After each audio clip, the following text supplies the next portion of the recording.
Hey, Mark from Bradis Guns here, and I am out here with Dave, one of my fellow INGunowners.com members, shooting a follow-up video to the M&P9 Shield introduction that I posted a few weeks ago. So we're out here on a nice sunny afternoon. We're going to do some shooting with this gun, and I've also brought a Kahr P9 and a Glock 26 to kind of do a three-way comparison, and we'll check for things like ergonomics and shootability, perceived recoil, sights, things like that. We'll shoot several different courses of fire to kind of test different aspects of the gun, and then we'll review our results of those and kind of give you some closing thoughts here at the end. So Dave and I will get loaded up, and we'll be back. Each one of us is going to shoot the three different pistols in each course of fire, and then we'll compare our results. So first up, we're going to be shooting the Glock 26 kind of as our control. Dave and I are both Glock shooters, so it's what we know, and it'll give us a pretty good benchmark against which to compare the other two guns. So this first course of fire is just going to be 7 rounds, slow fire, no time limit. We've got a 2-inch target square there that we're going to be shooting at, and we'll see what happens.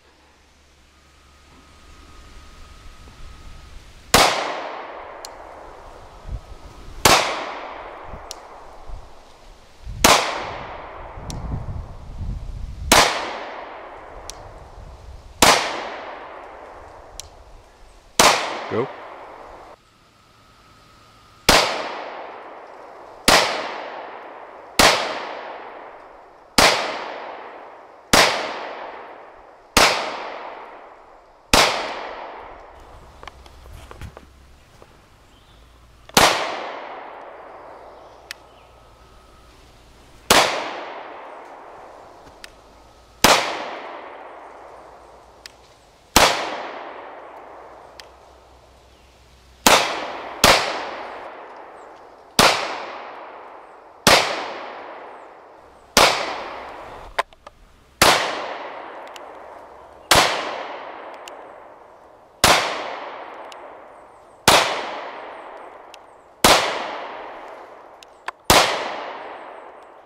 Go.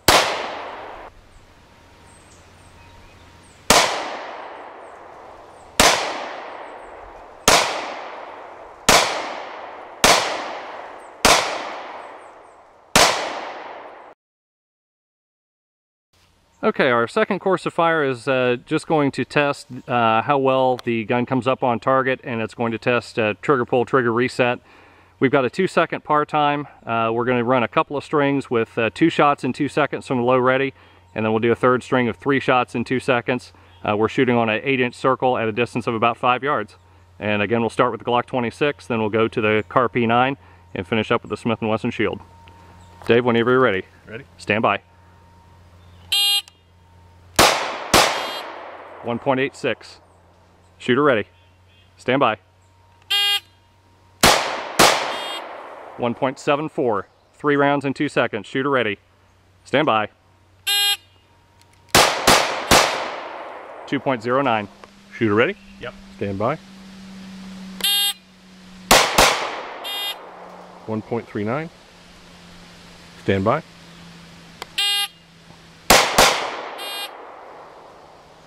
1.45. And this will be 3 shots. Stand by. 1.6. Shooter ready. Stand by. 1.72. 1.51. Stand by. 1.48. 3-shot group. Stand by. 1.51. 1.48. Stand by. 1.63. 3 shots in 2 seconds. Stand by. 1.74. 1.5. Stand by. 1.36. 3-shot string. Stand by. 2.28.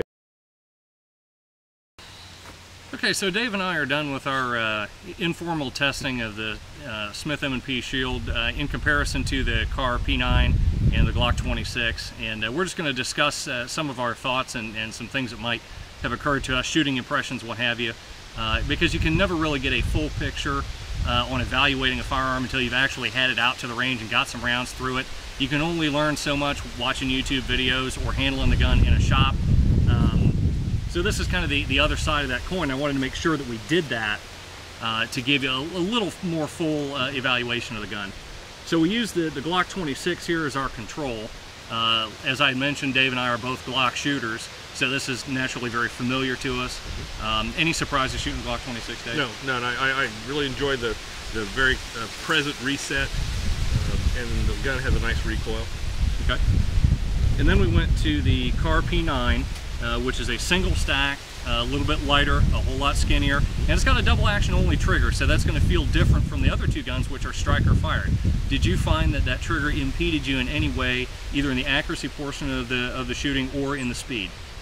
I was surprised. I expected it to, but in the speed shooting, I was able to shoot just as fast with it as I could others, even though it was a pretty long trigger. Yeah, it seemed like our times on those strings were very consistent, yes, among all three guns. So, yeah, it wouldn't seem that the double action only trigger is any kind of a real impediment to right, fast, accurate shooting. I missed the reset, and I had to remind myself to not stop too soon, right, like you do with the Glock, right, but it works just fine. And I did find in the accuracy portion of it that I was pulling some shots low and to the left, which, as I mentioned to you earlier, if I'm shooting both the Glock and the Kahr in the same session, because the trigger pulls are different, you got to kind of stop for a second and retrain the brain, retrain the finger, remember what gun you're shooting. Yep. You know, had I to go back and reshoot that string, you know, with the Kahr in mind, I'm sure I could do much better, but, you know, just cold, and I haven't shot this gun in a while, so, you know, that did show an effect of that longer, heavier trigger pull, you know, versus the Glock. You can't shoot to reset, it's not quite as crisp. Right. And then finally we finished up with the M&P9 Shield, which to my way of thinking kind of gives you the best of both worlds. I mean, it's a very slim, lightweight single stack profile, but it's got a striker fire type of trigger, very kind of Glock-esque trigger, although I still didn't feel that the reset was nearly as crisp. No, it's not as present. Yeah. It's there, but it's not as crisp. Definitely an improvement over the standard M&P line, but still not, you know, what you might be used to if you're a Glock shooter.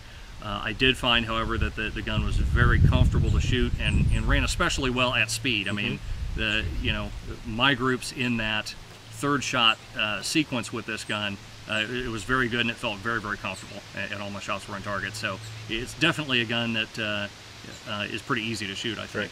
Well, let's take a moment and then talk about recoil, because we talked about trigger. Recoil, I did see a difference in the pistols that we just tried. The Kahr, I felt, had significantly more recoil. Not a bad amount, but just I could clearly see it had a more recoil. It's a fairly light pistol, and so I think that's probably why I was feeling a little more of the felt recoil.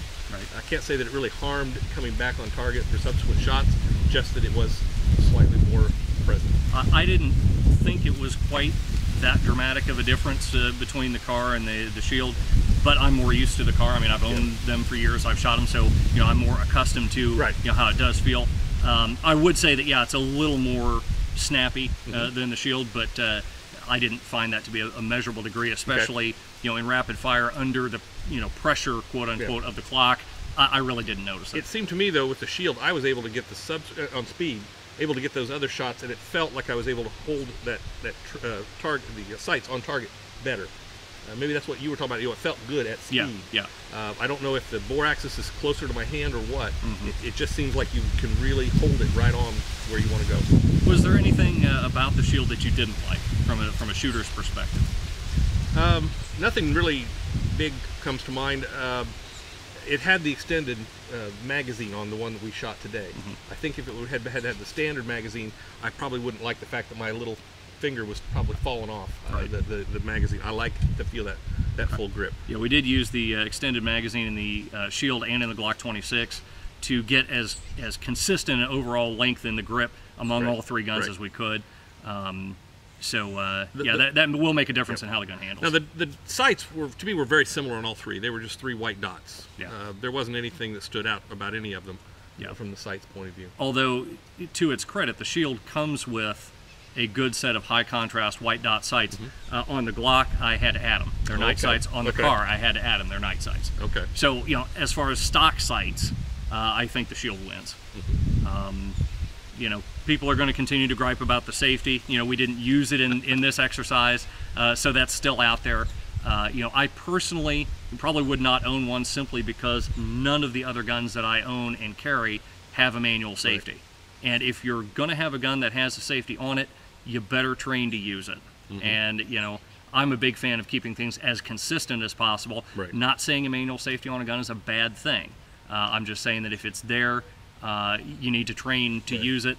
And I'm not willing to make that departure from everything else that I carry and go out of my way to train a specific manipulation for one gun. So, you know, I won't be adding one of these to my arsenal, but, you know, I have no problems based on what we've seen today to recommend them. Yes. Especially if you're a fan of the M&P or own full-size M&Ps already. This is a very natural complement as far as for concealed carry, you know, especially in summer. Right. You know, throw it under a t-shirt and an inside the waistband holster, and you'd be good to go. But it's not a pocket pistol. Right. It still has some size. I guess we'll just have to wait for the single stack Glocks to come out. Yeah, someday. Thanks for watching, guys. We'll talk to you later. Bye-bye.